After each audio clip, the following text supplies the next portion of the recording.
Alaikum. My name is Aisha Siba. I'm a doctor of East Asian medicine specializing in women's health, and today I want to talk about acne and fasting. This acne is a huge topic. I'm sure so many of you guys can relate to it. In fact, 60 million Americans are affected by acne, and for some people acne is bad enough. About 20% of cases of acne are so bad that they result in scarring. So it's something I want to talk about today. It's something that I personally have been affected by through different stages of my life, not just puberty, but also in my 20s, and something that I see a lot here in my office. And there are so many ways to address acne, but today I'm going to talk about acne specifically in relation to fasting. So welcome everybody. Hello everybody who's joined in. I might talk a little bit fast today because I'm in a little bit of a hurry, but I do want to make sure that I get this information across. So welcome. So happy to have you guys all here with me today. I have some notes that I quickly jotted down, but the way that acne can present in different ways, right? It can present as comedones, it can present as whiteheads, blackheads, pustules and papules, nodules, mild acne, cystic acne, all of these things, right? And then within that, there's many different causes of acne. There is gut issues, diet-related issues, skin flora issues. The microbiome of our skin might not be properly balanced. There could be environmental triggers and sensitivities to products and things like that. Hormonal issues, not just during that time of the month for us women, but also with men too, for sure. We can address acne in many different ways. But before I go into, let's just talk about like how acne forms on the very basic level. There's two types of cells that you should know about. There's the keratinocytes, and then there's the sebocytes, right? So keratinocytes, they produce these tough-like proteins, and it's something that our skin needs, of course, for protection, but when we overproduce, we have a problem. So that's one part, and that's oftentimes hormone mediated. The second one is the sebocytes. So sebocytes produce sebum. Sebum is something that we do need in our skin too, of course, but everything out of balance. So sebum, actually, one of the good things that it does is it helps to bring fat-soluble vitamins up to the surface of the skin, fat-soluble antioxidants, so we need that. The thing is that when sebum is overproduced, it becomes a problem. So what happens when you have, and both of those are also affected by hormonal issues.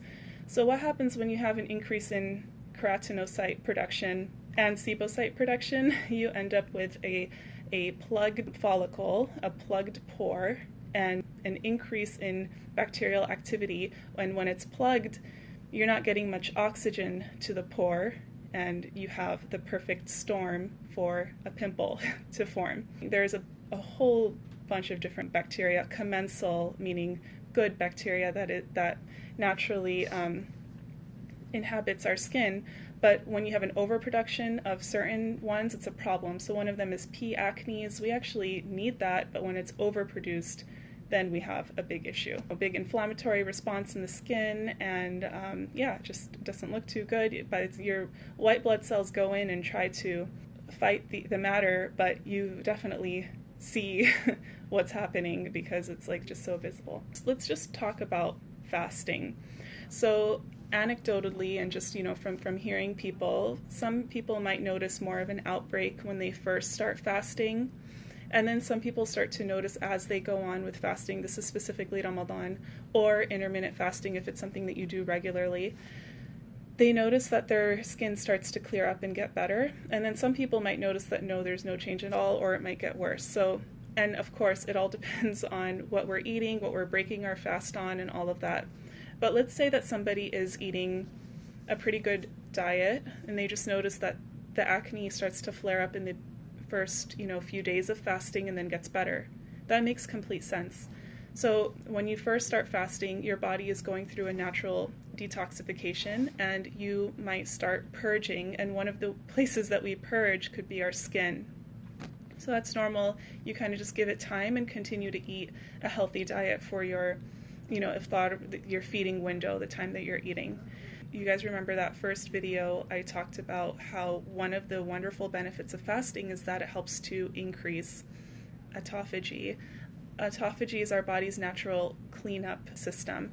And so there are as you can imagine, there are a lot of moving parts in this, but two things that I want you to keep in mind. One, a refresher. Okay, so AMPK and mTOR. Okay, so when we fast, AMPK, which is our body's nutrient sensing system or molecule that kind of detects that, okay, there's no food here, so I'm going to start breaking things down and cleaning up the body. That's one that you should know about, just breaking down old parts. The second one is mammalian target rapamycin mTOR. mTOR is also a nutrient-sensitive kinase, and when we do have nutrition in our body, then it will start to increase cell growth, cell proliferation, cell survival. So they're kind of like opposites, and they're inversely proportional. Now, it's good to have mTOR. mTOR is there for cell growth, for increasing muscle mass and all of that. But we also want it to be decreased in order to decrease cancer cell growth and all of those things. So it really, again, comes down to balance. The issue is that mTOR is constantly upregulated in our diets, especially the standard American diet, because we are eating all the time. And not just eating all the time, but we're also eating, if we're eating a standard American diet, we're eating a lot of processed foods that raise insulin a lot. So here we're going to focus on mTOR because that relates to fasting, as I just mentioned, and because it seems to be where different causes of acne merge. It seems to be the common denominator with a lot of the causes of acne, especially as it relates to hormonal acne. And another thing is that mTOR actually increases androgen activity in the follicles. And when we have an increase in androgens, an abnormal increase in androgens, especially the more active form of testosterone, DHT, we start to see acne. That's why oftentimes women that have PCOS, for example, and have high levels of DHT will notice that they also get more hormonal cystic breakouts. So just know that. So now, as I mentioned earlier, mTOR is activated by the standard American diet. We have a lot of high glycemic foods, a lot of dairy, and not necessarily like organic dairy, but like dairy that might have additional hormones in the dairy, so that's a problem. And then also increase in protein. We tend to be more of like a meat-heavy diet. And just to give you guys a picture of dairy and what it does in terms of increase in insulin, if you just add a cup of skim milk to your meal, it will increase its glycemic load by 300%. Which is like crazy. That means that meal, even if it wasn't a carb-heavy meal, will suddenly become a high glycemic meal just from adding that cup of skim milk. Testosterone also increases the activation of mTOR, and high insulin levels themselves increase precursor androgens, so that's a problem. So as you can see from our standard American diet, there is an issue here. I wanted to read something to you from this study that really stood out, and I'll reference the study when I eventually pop this onto YouTube. So, epidemic acne has been recognized as an mTOR-driven disease of civilization, just like obesity, type 2 diabetes, cancer, and neurodegenerative diseases. It goes on to say, the new insights into the Western diet-mediated mTOR hyperactivity provide a rationale behind dietary intervention in acne by attenuating mTOR signaling. So it's very interesting here because this study clearly looked at the link between mTOR hyperactivity mediated by standard American diet and the increase in acne. The study then goes on to recommend things that may seem quite obvious, right? Reduction in high glycemic index carbohydrates, reduction of dairy products. Remember, dairy products spike insulin and IGF-1, insulin growth factor 1.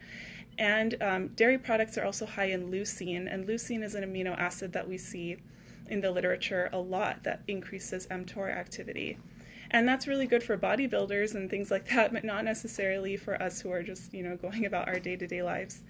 So reduction it then specifically says reduction in leucine rich proteins, and one example of this would be whey protein. So I do have ladies that like start to get into more resistance training, which is fantastic, that they start to also want to supplement with protein. And I see this especially in like the CrossFit community, where they'll have branched chain amino acids high in leucine and whey protein high in leucine, and then they start to notice more breakouts, and maybe not breakouts all the time, but also just like really oily skin. And it's good to have obviously have your skin be nicely hydrated but not oily. So yeah, I'm going to read just this last sentence here that really stood out to me too.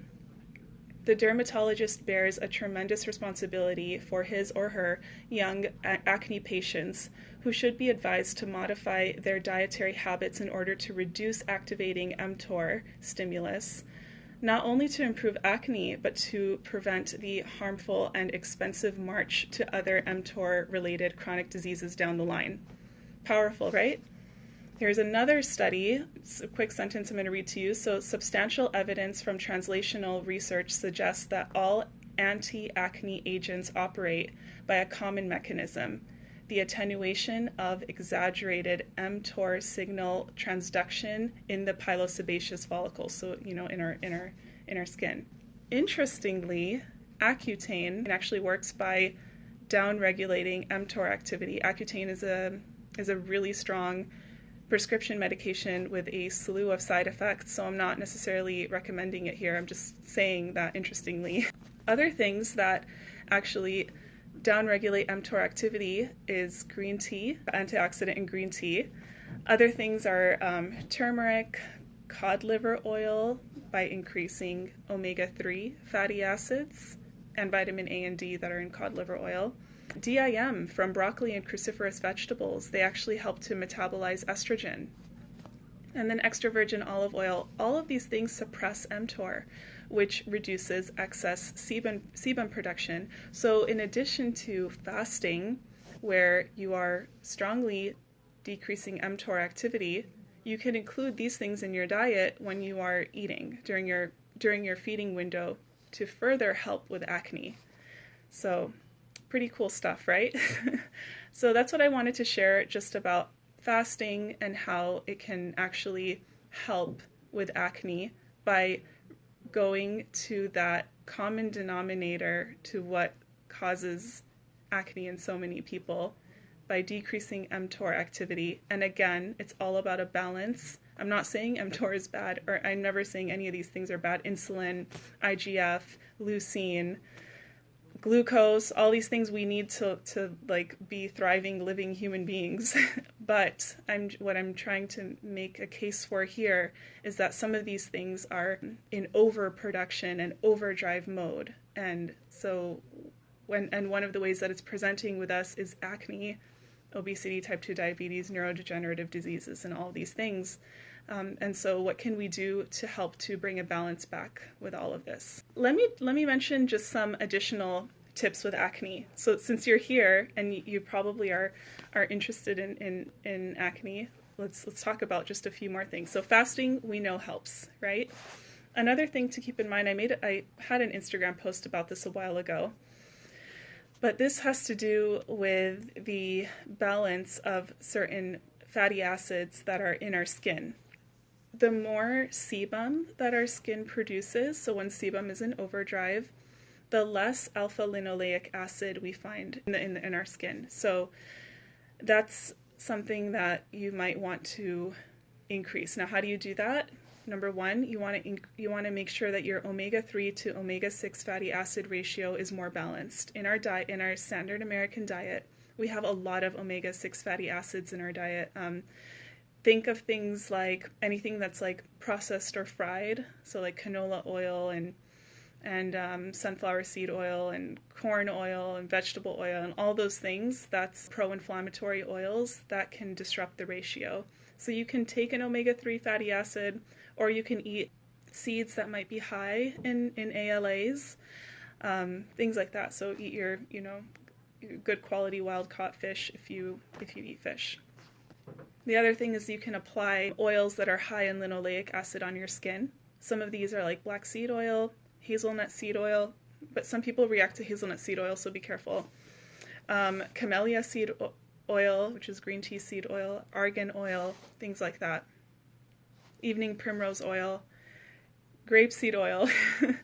Another one is vitamin E. So vitamin E actually protects the skin from oxidative damage. Squalene is something that's naturally found in our skin's oils, but squalene oxidizes very quickly and you end up with this oxidative damage. So vitamin E is good to help to prevent that. So eat foods that are high in vitamin E, and then you can also, have topicals that have vitamin E. Just the shortage of antioxidants in general causes skin issues. So just have your diet, as we all know, higher in vegetables and some fruits. So the other micronutrient to keep in mind is zinc. So this will actually help a lot of women who get acne around your period, so a few days before or a week before you menstruate, and you get menstrual cramps. Try taking zinc, like 50 milligrams, a few days before your period starts, or the week before your period starts, and see if that helps. Zinc deficiency can also lead to acne and menstrual cramps. So try that. And then you can either take it in pill form or you can get it from food sources. So food sources are pumpkin seeds, lamb, cacao. So chocolate causes acne, people say. It actually is oftentimes just from chocolate, not cacao, meaning, chocolate that has milk in it and that has lots of sugar and things like that. Cacao doesn't have milk and sugar in it. It's a wonderful antioxidant-rich food, full of polyphenols and good stuff. Cinnamon is a really nice insulin sensitizer. So you can include cinnamon in, I know we break our fast on dates a lot. Dates are actually not considered high glycemic, by the way, no, even though they're so wonderfully sweet. They're high in fiber and things like that. But you can sprinkle cinnamon on your dates or your oatmeal or whatever you're having. Cinnamon is wonderful. Sulfur is really important too. So sulfur is an important precursor to one of the strongest antioxidants in our body, glutathione. And you can find, you can actually just have MSM, which is a type of sulfur powder. You can add a quarter teaspoon to your, water or your smoothie or something, and you can have it with vitamin C. They kind of work together. They're synergists. And then you can also have a lot of arugula. That's a sulfur-rich food. Keep hydrated. I think you guys all know this. Hydration is important, but especially if you've heard me enough, hydration with proper electrolyte balance so that you're not just urinating all of the water that you're drinking. I really like Liquid Light from Sun Warrior. I've been using that a lot during Ramadan and I love it. Let's see. Okay, so from a Chinese medicine perspective, consuming foods that are more yin but not damp causing. So these would be things like yams, melons, seaweeds, pomegranate, mulberry, avocado, pears, and mung beans. And then have a lot more dark leafy greens in your diet. Parsley, alfalfa, arugula I mentioned, kale, chard, all these things are wonderful. And then, just some general other things. Just avoid sulfates, SLS in your cleansers and things. Actually, for products and things, I'll probably have to do another video about that. But yeah, just keep your skincare regimen clean too. You can do clay masks with the Aztec clay with some apple cider vinegar, or Rasoul clay. It's a Moroccan clay, really good. But this is more for actually internal, so I'll keep it at that. But anyway, I hope this was really helpful. Just again, all about how acne occurs and how fasting is wonderful to help with clearing up our skin, amongst many other things. Thank you so much, all of you who have joined me today, and for anybody who's going to catch the replay, hello. I hope you have a great weekend and a wonderful rest of Ramadan. For those of you who are fasting, it's always these last 10 days that we're holding on to every day, because we know this is such a blessed and beautiful time, and it comes and it goes so quickly. So may Allah, may God answer all of our prayers and our fasts, and kind of, bring blessings to our lives. All right, thank you so much. Assalamu alaikum. Take care, everybody.